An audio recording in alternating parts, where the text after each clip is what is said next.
Hey Artnerds, today I have another relaxing Etegami watercolor tutorial for you guys to enjoy. Today we're going to be painting this beautiful butterfly iris that was growing in my mom's flower beds. So this is the reference image that I'm going to be using for my Etegami illustration. The materials I'm going to be using are the Mozart Como Rebi set, a few Sumi brushes, a pencil, some washi tape, our Etegami watercolor paper, and this paper has a texture very similar to just regular watercolor cardstock. So if you have the Ranger watercolor cardstock or even any cellulose watercolor paper, you should be able to do this tutorial at home. We're also going to be using a pad of Canson XL watercolor paper. We're not using it for the paper inside though, we're using it for the chipboard on the back. This was a pad of Etegami paper that I picked up while I was in Japan a couple of years ago, and I'm happy to have the opportunity to actually put it to good use. So the first thing I want to do is I want to remove it from the package, of course, and adhere it to our chipboard back using the washi tape. So with the washi tape, what I'm going to do is I want to remove some of the extra adhesion from the tape itself. So I'm going to apply it to the inside part of my arm and then remove it. That's just going to take a little bit of the tack off from the tape, and that's going to prevent it from tearing the paper.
Once we have our paper secured, it's time to start sketching.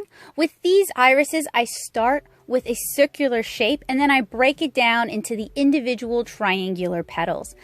Doing floral sketching, doing floral painting is something that I find very, very calming and relaxing. This is a great way to kind of de-stress and get out of my head, especially with so much going on in the US right now. I break it down into 6 individual petals, the 3 smaller ones in the center, and then those are flanked by 3 larger ones. Then I break down the center as well. You can see why this is called a butterfly iris. We have 3 split petals in the very center of the iris itself. I'm not aiming for too many details since Etegami watercolor is fairly light.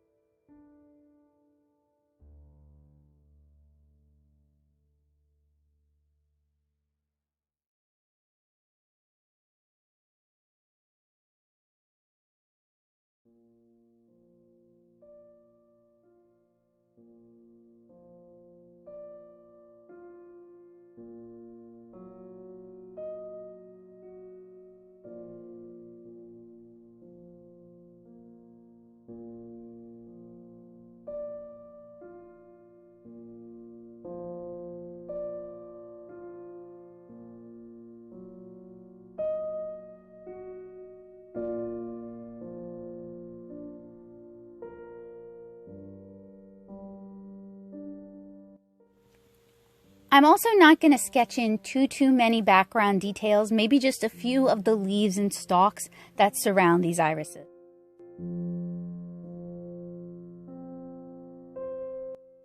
Here's our finished pencil sketch. Some people go straight into Etegami with the watercolor. Since I'm in an unfamiliar environment, I wanted to give myself the security of a sketch, and this was sketched with H-lead.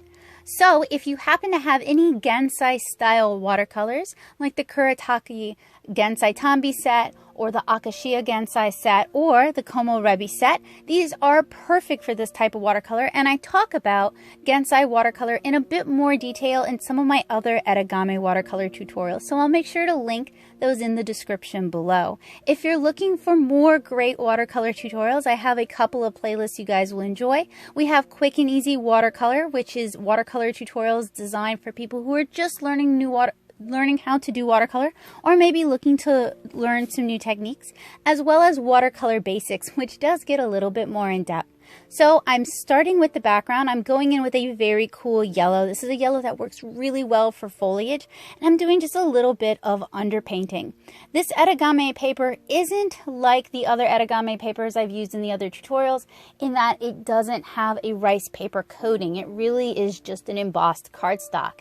It works fine for watercolor. It's very similar to the Ranger watercolor paper, so this is very similar to something that you could get in the US. While the yellow is still wet, I'm going in with a light green and just dabbing it into the background, allowing for some wet into wet blending techniques. Now, since this isn't a cotton rag paper, everything's going to kind of sit on the surface of this paper, and it may be a little bit more prone to lifting or reactivating. So you want to be decisive in how you apply colors and how many layers you use. With Etegami, we're going to be working with thicker mixes of watercolor, so it kind of works well. We're not going to be doing a whole lot of glazing techniques with this, so it kind of works well with the cellulose-based papers.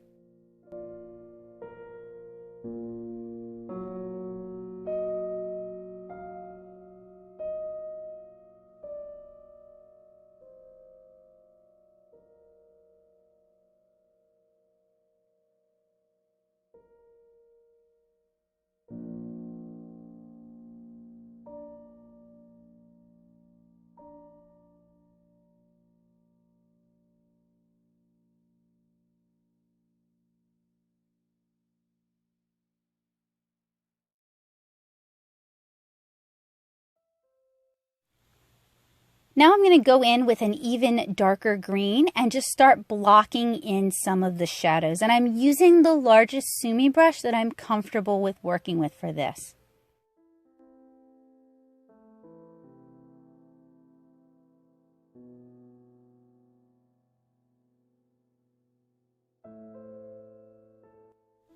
Once our background had a chance to mostly dry, I'm going to go in and start painting our butterfly irises. Those of you who remember our reference know that they had kind of a buttery yellow, a nice cream color. So we're going to mix a little bit of yellow ochre and apply that to the irises.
While that's still wet, I'm just going to dip in some red ochre to the centers. If you remember the reference image, there were these little triangular shapes on the larger exterior petals that were like orange and then purple in the center. So I mixed some red oxide with a little bit of orange to get this nice rusty color. And I'm just going to allow that to diffuse out into the petals.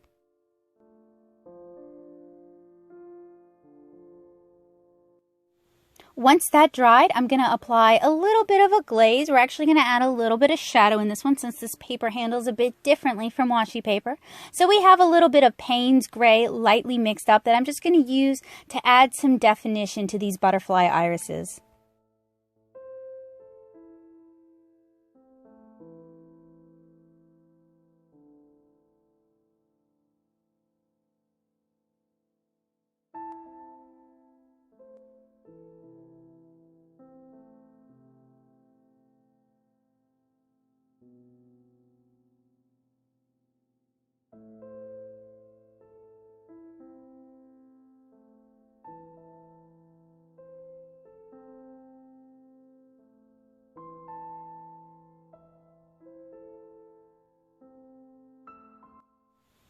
Mostly I'm just trying to capture kind of the shadow of the veins, and I am working very closely from my reference. It's just off screen on my laptop. I also want to point out that this video has been time-lapsed 2 times, so I'm working at about double speed. So be patient with yourself. This activity will take about an hour to 2 hours depending on where you live, how humid it is, and your dry times.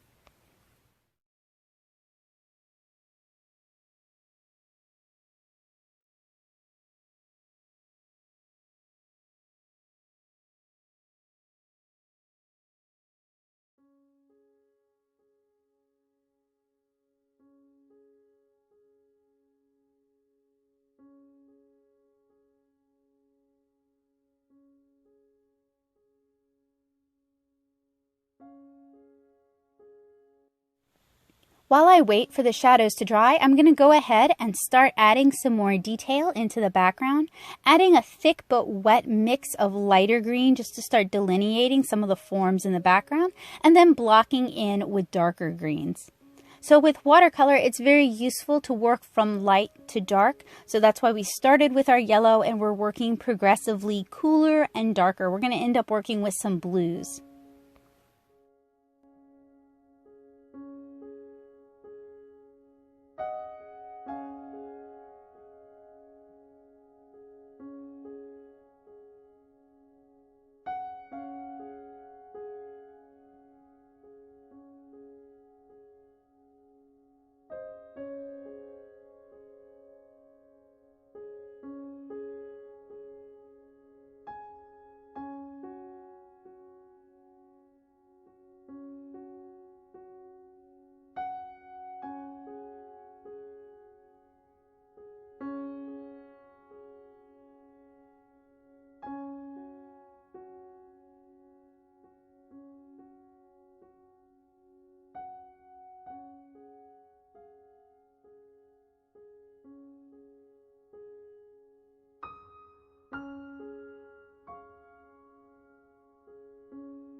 So I just finished adding in some turquoise. Now I'm adding in a really cool dark blue. It's about a Prussian blue, but I think Mozart refers to it as like azure blue.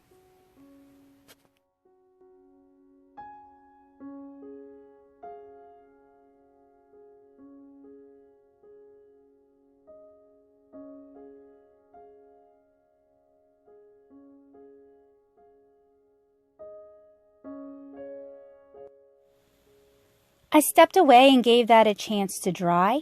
Now I'm going to start adding some of the purples on the triangles on the outer petals.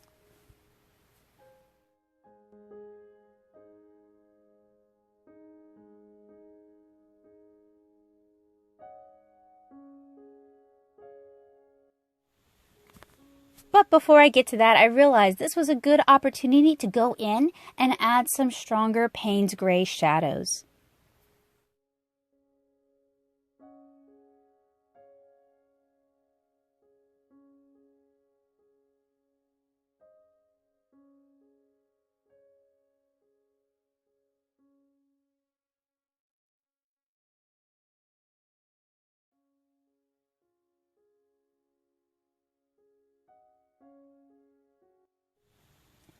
As well as add some stronger orange underneath. So with watercolor, sometimes if I'm about to do something that forces me to commit, like adding purple, because we can't really glaze on top of the purple, I'll end up finding all these extra things I want to do first, which I know is probably a little bit confusing for those of you who are watching it as a tutorial, because you'll see me prep something and then I just go in a completely different direction. I don't know if it's my ADHD or if it's just the mind of the artist at work, but I kind of like how... See, now I'm adding more blue to the background just to kind of add more contrast and to make the irises pop from the background a bit more. I actually don't mind that it leads me in different directions because quite often it allows me to make changes and to make tweaks that if I just followed a strict, I do this and then I do this and then I do this, I would never think to do that and it would end up being a weaker piece. So I think the little bit of ADHD going on actually can make me a stronger artist sometimes because it gives me fresh ideas and it also reminds me to do things sometimes at inopportune times.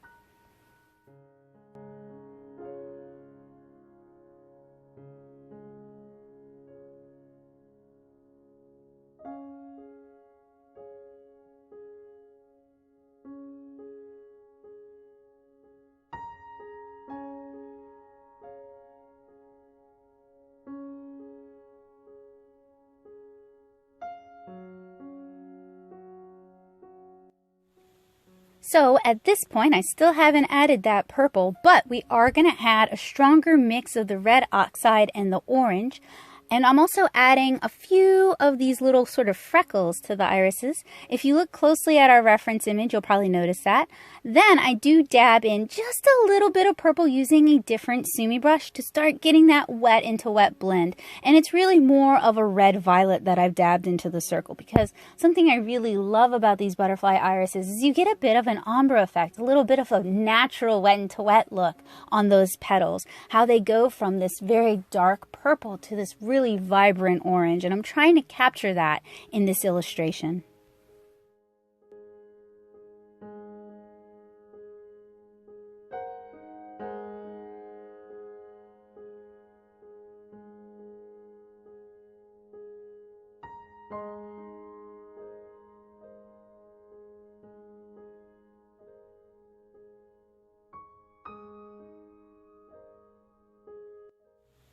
While I wait for that to dry, I continue to add some greens and some blues into the background, just kind of cleaning it up and tightening it up a little bit. You guys might find this amusing, but you might notice this isn't my normal painting setup. I'm actually using the kitchen table at my mother's house to record this. And then for the narration, I'm sitting in her closet on the floor because the clothes around me help absorb some of the extra sound and it doesn't bounce around so much. So I know a lot of us have had to make unusual accommodations right now. This is one of my unusual accommodations right now. I thought you guys might be amused to hear that.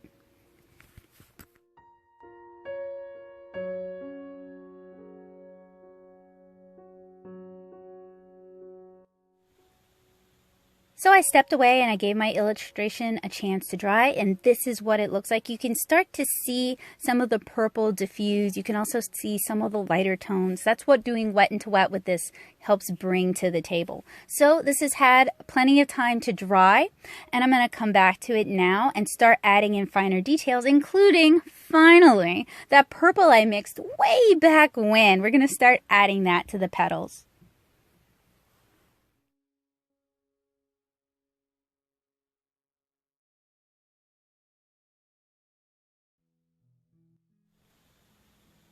I'm also going to add some more of those little orange freckles to the petals itself just to help delineate that a little bit more.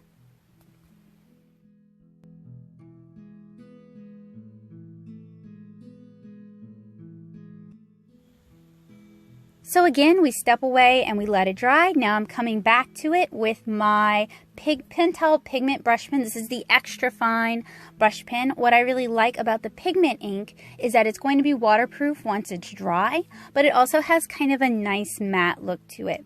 And I'm just kind of trying to use a lighter hand and outline the forms of my iris.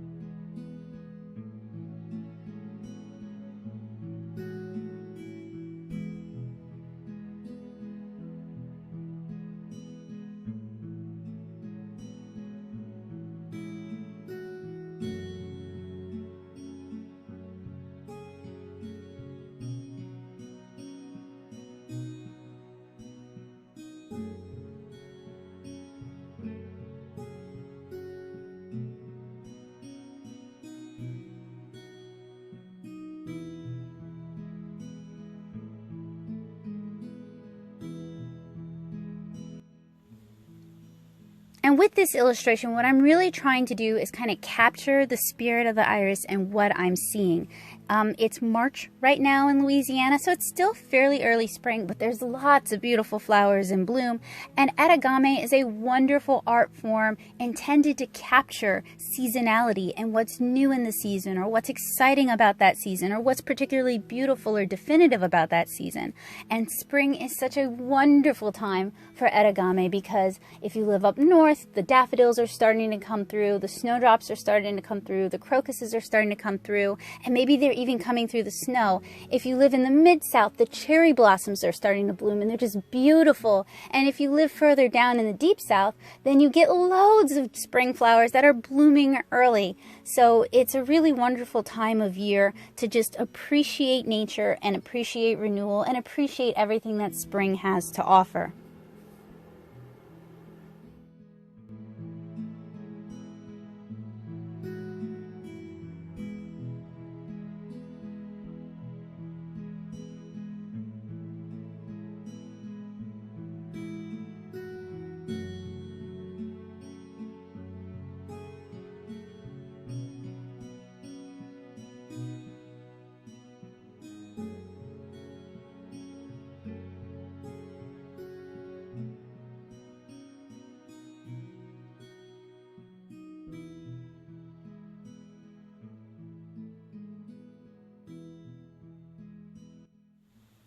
So that's what the finished inks look like on this illustration.